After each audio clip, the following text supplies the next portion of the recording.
1947 से लेकर हिंदू महासभा राम जन्मभूमि का मुकदमा लड़ रहा था। यही लाल कृष्ण आडवाणी सहित भारतीय जनता पार्टी और आरएसएस के प्रमुख नेताओं ने हमारे नेताओं से संपर्क किया और उन्होंने कहा कि भाई साहब, आप लोग इस तरीके से मुकदमे लड़ते रहेंगे, अगर आप कहें तो इसका हम राजनीतिकरण कर दें और अपनी सरकार बन जाएगी तो राम जन्मभूमि का मुकदमा ठीक ठाक हो जाएगा। और साहब, हम लोग साइलेंट हो गए, अपनी छाती में इनको बैठाकर पूरे भारत में रथ यात्रा निकाली और उस रथ यात्रा से इकट्ठा हुए 1400 करोड़ रुपए ये लोग डकार गए, जिसका आज हिसाब नहीं है। तो 1400 करोड़ रुपया ये खा गए।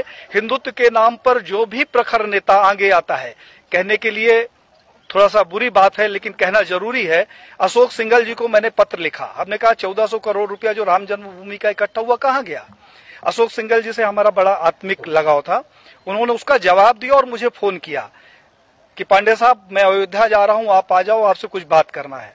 मैं जब अयोध्या गया तो एक गले में वो पीला टॉवेल रखते थे, उन्होंने जो शिला रखी हुई थी उसकी धूल झाड़नी शुरू कर दी। हमने कहा कि ये क्या कर रहे हो। बोला, पांडे जी, मेरा अंतिम सपना है कि किसी तरीके से मेरे जिंदा रहते ये मंदिर का निर्माण हो जाए। साहब, उन्होंने हमारी उनकी काफी गंभीर चर्चा हुई। उन्होंने कहा, पांडे जी, अभी नहीं तो कभी नहीं। तो हमने कहा, क्या करोगे, आप लड़ तो सकते नहीं। बोले कि अब मोदी है और लड़ूंगा भी और विरोध भी करूंगा। और साहब, अशोक सिंघल जी एक स्वस्थ व्यक्ति जिसके साथ हमने 2 दिन बिताया, वो दिल्ली जाता है और अचानक उसकी मौत हो जाती है। प्रवीण भाई तोगड़िया, जिसके पास जेड कैटेगरी की सुरक्षा हो, जो पेशाब करने बाथरूम में जाता है तो पहले बाथरूम चेक होता है और वो रोड के किनारे लावारिस पड़ा मिले, उसकी सिक्योरिटी का पता नहीं और उसका पता नहीं।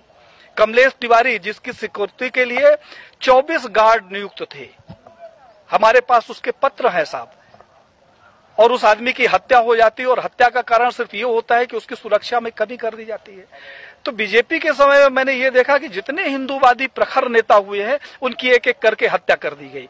अभी 2 तारीख को हमारे पास लखनऊ से फोन आया, हिंडोला थाना कोई पड़ता है, उन्होंने कहा, हिंडोला थाना से बोल रहा हूं पांडे साहब, गृह मंत्रालय से